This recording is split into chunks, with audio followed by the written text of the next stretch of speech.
What up, Huck Squad? This is going to be kind of just like a rant video. I have a few things that I want to go over, and my past like 9 episodes have all just been full length, like 18-hole course reviews. So I haven't had much time to kind of like chat and go over things that are going on in my life or different events that I'm doing and stuff like that. 3 things that we're going to be talking about today are the trick shots for charity competition that I'm involved in on Swanky Disc Golf's channel, hosted by Luke. And that is a trick shot bracket where all 4 of us, it's me, Luke Humphries, Tyler Brickley, and Jesse from Trash Panda Disc Golf. All 4 of us chose a charity that we want to represent, and then we also threw a trick shot. Round 1, 2 versus 2, and the winners were voted on in the comments. And luckily, I ended up winning my first round. And at the end of this video, I'm actually going to put my entire first round submission clip.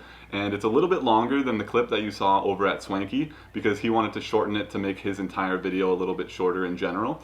I'll also put all the links down below, not only the links to his channel, but the links to my special charity link for Alzheimer's, which is the charity that I'm choosing to represent. It's the Alzheimer's Foundation of America.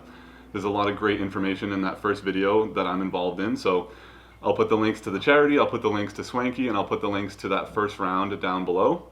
But I'm not going to spoil anything about the second round. I actually just finished up filming my second round trick shot today, and that will be ready and submitted just in time, which I'm very happy about. That second round trick shot video I think is going live next Monday, which is May 3rd, I'm pretty sure, on Swanky's channel.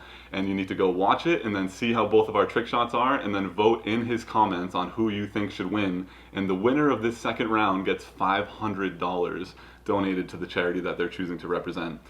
I'm grateful that we've already raised, I think, just over $250 for the Alzheimer's Foundation of America at this point of filming, which is just awesome. So through the exposure of this next video and then possibly winning, I would be like, literally just like, I'm getting chills just talking about it. If I'm able to raise $1,000 for this Alzheimer's Foundation of America charity, I would just be like so proud and so happy and so thankful for the community and everything. So thanks to Luke for putting that on. It's been a really fun thing. Like I said, all the links are going to be below. So that was the first thing. Second thing is I won my very first MPO tournament at Devens, the General, which was my most recent episode, and I'll put 2 clips right here real quick. There is a chance that I'm going to be playing a tournament here this month. I'm waitlisted for one tournament, but the entire waitlist is on another tournament registration list for this course. So I'm kind of just getting another feel for it, seeing how I like it, but it is really hard, and I'm just hoping to stay in the fairway, hit my gaps, hit my circle 1 putts. I think I am going to stay in this tournament after playing that course and practicing and figuring out that I can shoot well here.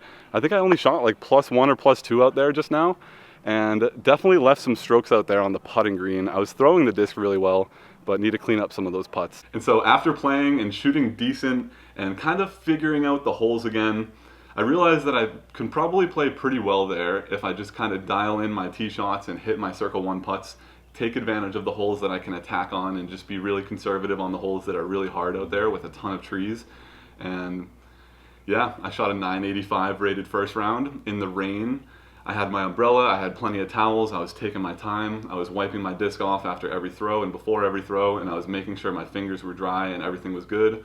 I was just really prepared for the rain, honestly. I think it was a field of like 35 people, and it was actually the wait list of another event, and the wait list was completely full. I think it was supposed to be a sold out field, but with the rain and everything going on, we had a ton of drops the day before. The field was still really stacked. I by no means was the highest rated player there. I was probably in like the top 10 for rating, but I'm gonna put a little screenshot here.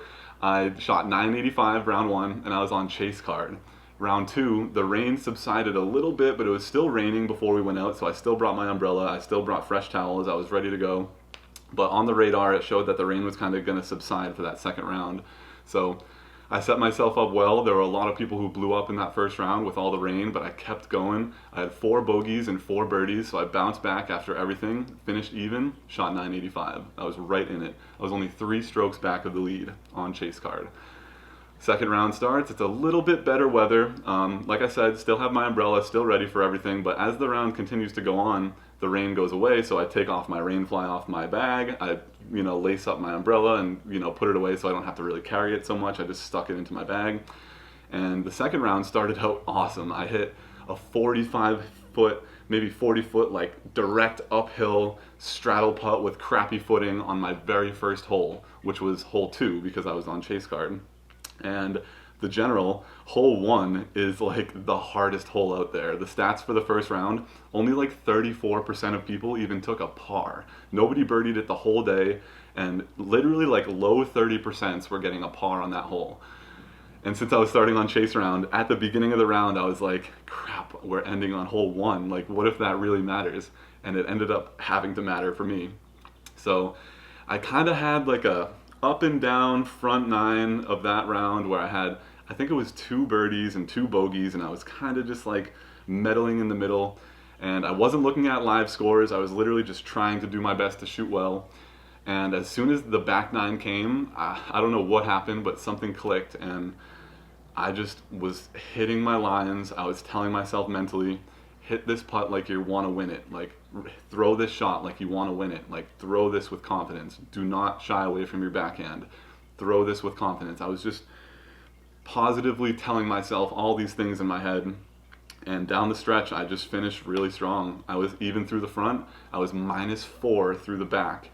And I ended up finishing, so my first round was even, and my second round finished -4, so my total was -4, and the person on the lead card ended up finishing -3, but I didn't know. I wasn't looking at scores. My card mates were kind of like asking me if I want to know.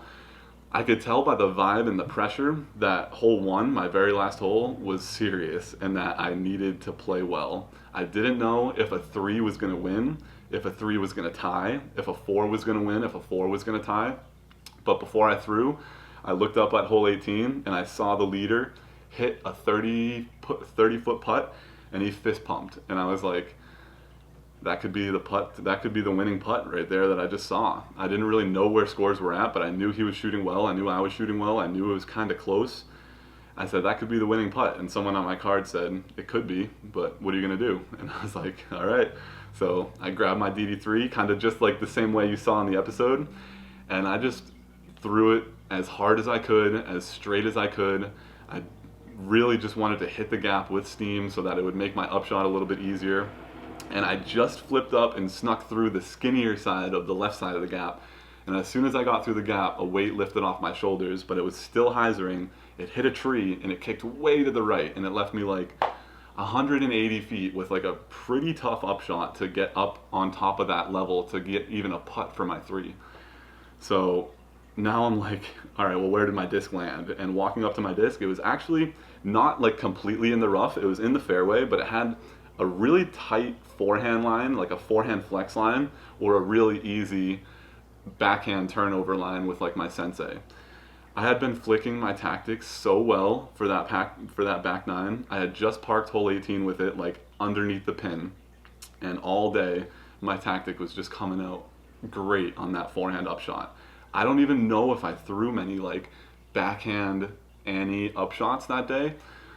So I was like, I'm gonna live or die by my flick right now. I'm not gonna be super frustrated throwing a backhand shot and burning it into the ground when I haven't really been throwing many of those all day. So even though the gap was huge, and the gap for the forehand was like legitimately through 2 trees that I needed to hit it on a perfect line, I just trusted my gut. I trusted what I was most confident in. I trusted what I was doing well that day. And I grabbed my tactic and I lined up a nice shot and I threw it with confidence. And I split the trees on a nice little forehand Annie, and it got up above the level, checked up. I couldn't see where it finished, and I thought it might have rolled a little bit, but it ended up finishing about 20 feet from the basket. And one of the guys on my card walks up to my line. He's like, did you just split those trees when you have that wide open backhand line right there? And I was like, yeah, but like, when have you seen me throw a backhand turnover sensei shot today during this round?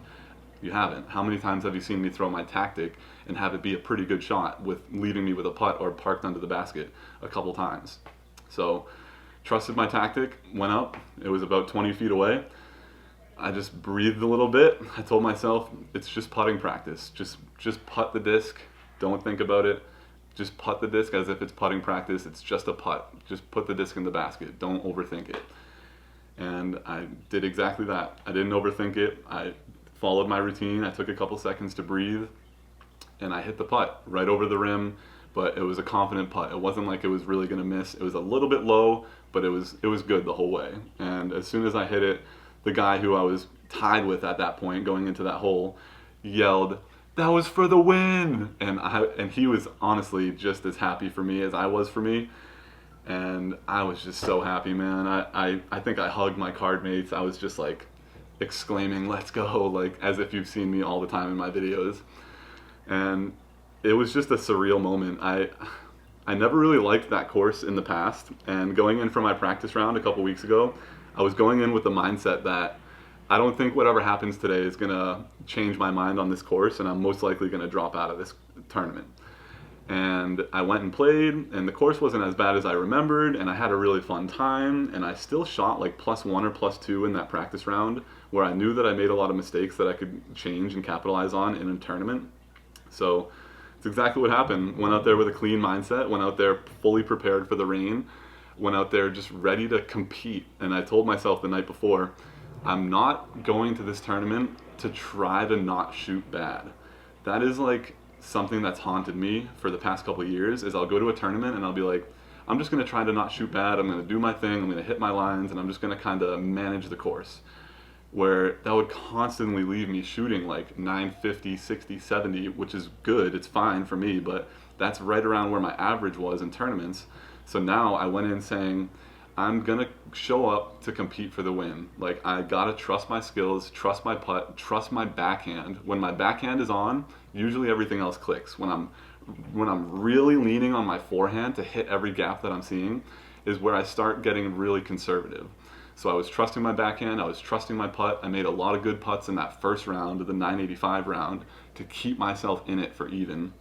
And the second round, -4, ended up coming back with my highest rated round to date and my second 1,000+ rated round at 1017. So 985, 1017, averaged out to 1,001. I averaged 1,000 for my first MPO win. It makes me happy. It puts a smile on my face. It was surreal for a little while. Driving home, I was like literally yelling in my car by myself, just like so fired up, calling my mom, calling my dad. And it was just like one of the best moments. And between anyone who's been around for a long time, I broke my hand, my throwing hand, back in 2019, completely ended my tournament season. And then last year, 2020, Corona hit, and pretty much everybody's tournament season was ruined. I played one tournament last year, and it was at the end of the year. We didn't have any momentum. It wasn't like I was playing tournaments all year. So pretty much this year was like my first real year since 2018, which was, I think, my first year of moving up to MPO. So it's been a long journey between the broken hand, Corona, and then getting right back into it this season, kind of making sure that I can get some tournaments off from work, and ended up taking home my first MPO win, which was just really, really, really satisfying. So I hope you guys enjoyed that little story time of my first MPO win, and yeah, I'm going to look at Devens and the General with a different eye from now on because I got that win. And really it comes down to just executing, and I had two really good cards with great energy on both cards. Chase card had good energy, first round had good energy. It wasn't like everyone was really tight, you know. So that was just an awesome time. The very last thing to touch on is myself and my friend Rivas, who he's been on the vlog a couple times. Anyone who's been around for a while probably knows Rivas. Also, anybody who's local to me definitely knows Rivas, but he is also on Team Discmania. I'm an ambassador, he's on the actual team. He does a lot of media work as well, but we are going to be co-TDing a tournament at Hawkins Woods, and it's going to be a flex start. So it's a one-round flex start. Due to the current nature of everything, it's pretty hard to actually schedule and get permits for and actually go through the whole process of a full like 72 person or 90 person C tier or B tier with 2 rounds in the same day. It's just really hard right now to get that done. So instead of doing that, we're going with the 1-round flex start at Hawkins Woods. And it's going to be, I think it's $40 for MPO and $25 for AM, something like that. But registration is going to open on April 30th, and when I'm filming this right now, I'm hoping to get this video up tonight, and it's Wednesday the 28th.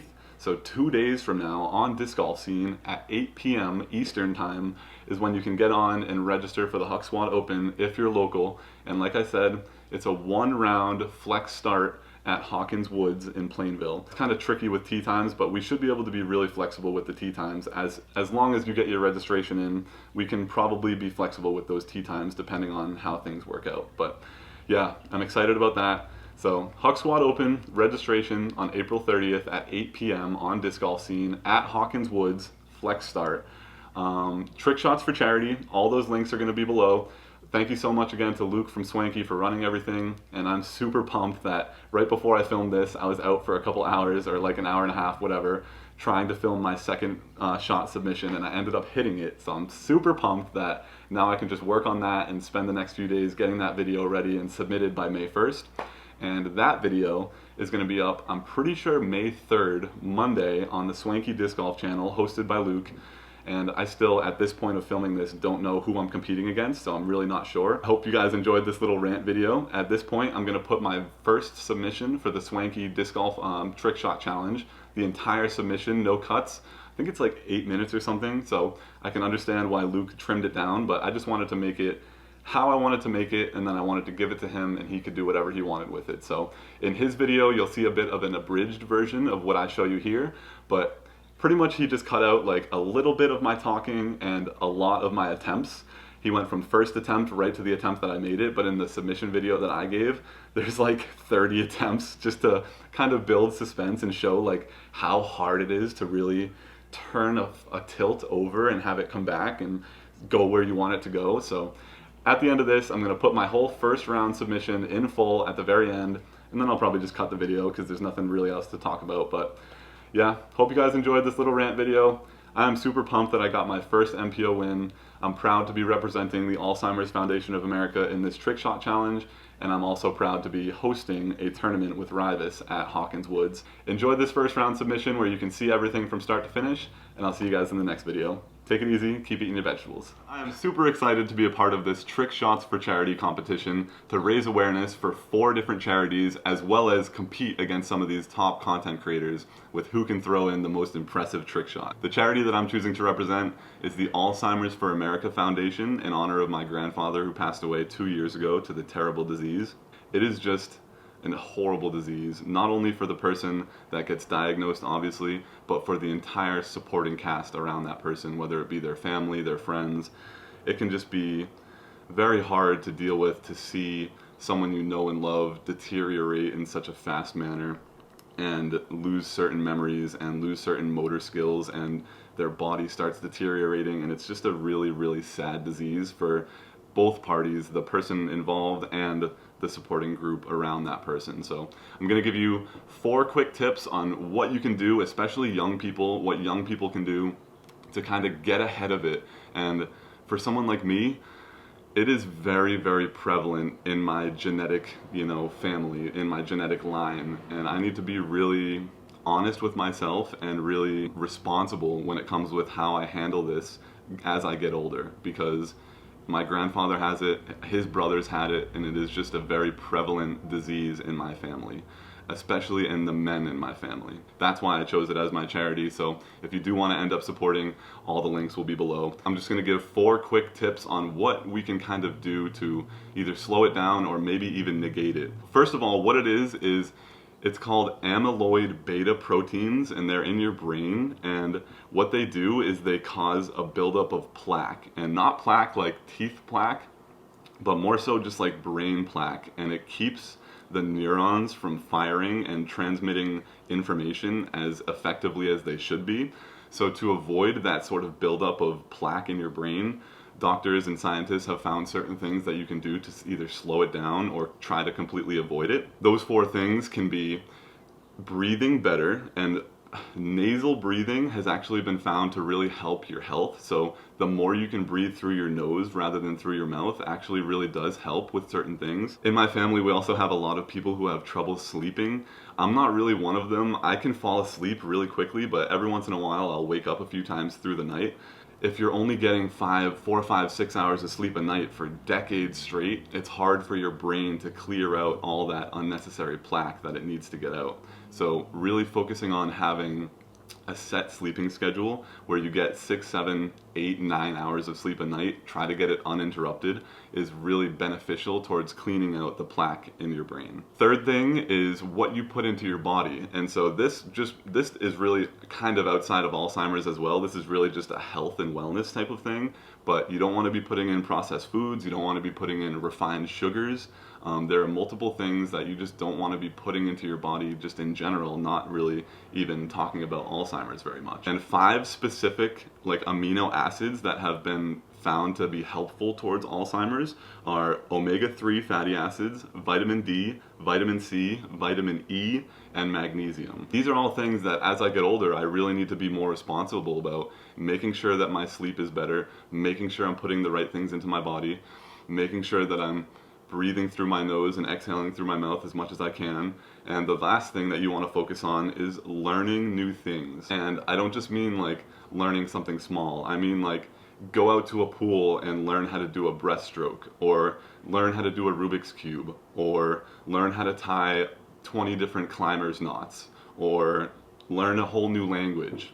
You always want to be learning new things. You don't want to just be in the same routine of just work, whatever hobby you have, and then maybe whatever you do at night. You want to try to put yourself in a position as you go through your life to constantly be learning new things, completely new things, outside of what you're normally used to. Put yourself in uncomfortable positions where you're just learning new things and keeping those neurons and those, those receptors firing in here so that none of that plaque can build up over time. I really hope that those 4 things helped. There's so much more to talk about when it comes to Alzheimer's, and I'm sure that some people out there have had experiences with family members or loved ones that it's just a really, really, really tough disease for the people involved and for the supporting cast. So I hope that this raised a little bit of awareness. Go check out the Alzheimer's for America Foundation and donate to that. And I would really appreciate any sort of donations. I'm going to put this out to my whole family, all my friends, see how much we can get, but the more the better. So I really hope that you guys enjoyed, learned a couple things from this. Now check out my trick shot because it was pretty wild. I'm here with my Discmania tilt, and I'm calling this the Triple T trick shot, the Tomahawk Tilt Tunnel trick shot. So actually quadruple T. See how many attempts it takes. We're about 200 feet. I want to throw it like a tomahawk, like a baseball, and just see if it'll flex all the way out and stick in the basket.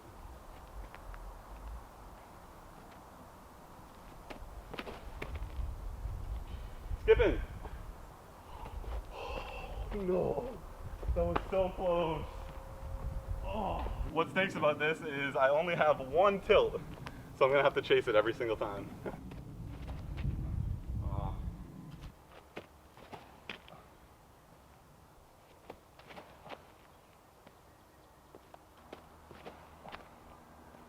Skip. Oh.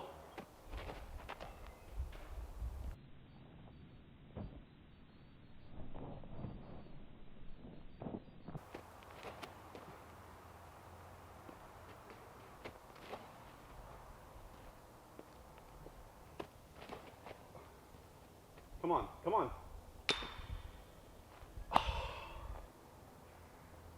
least we can say that we drew medal at least once, no matter what happens. Ooh. Come on.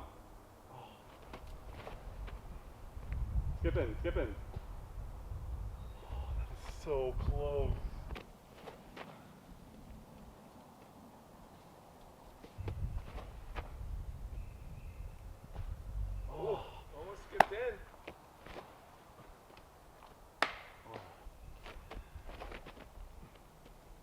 Skip in. The one time I needed to flare skip, it skips forward.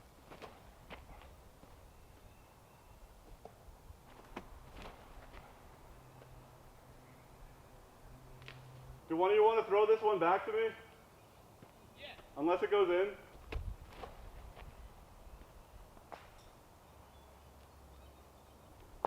Oh. Dude, it's crazy. Oh! A lot of Annie.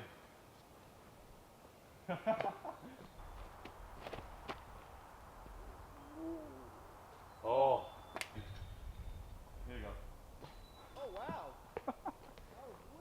having just as much fun throwing it back as I am throwing it down there. Yeah. Come on, come on! Oh.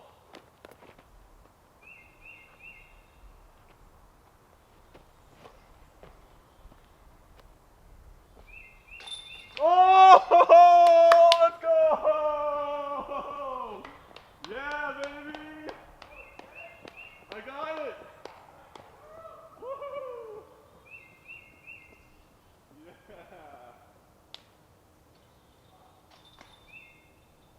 That's the triple T trick shot, baby. Big thanks to Jeff, too, for throwing the disc back up to me. Woo! Yeah!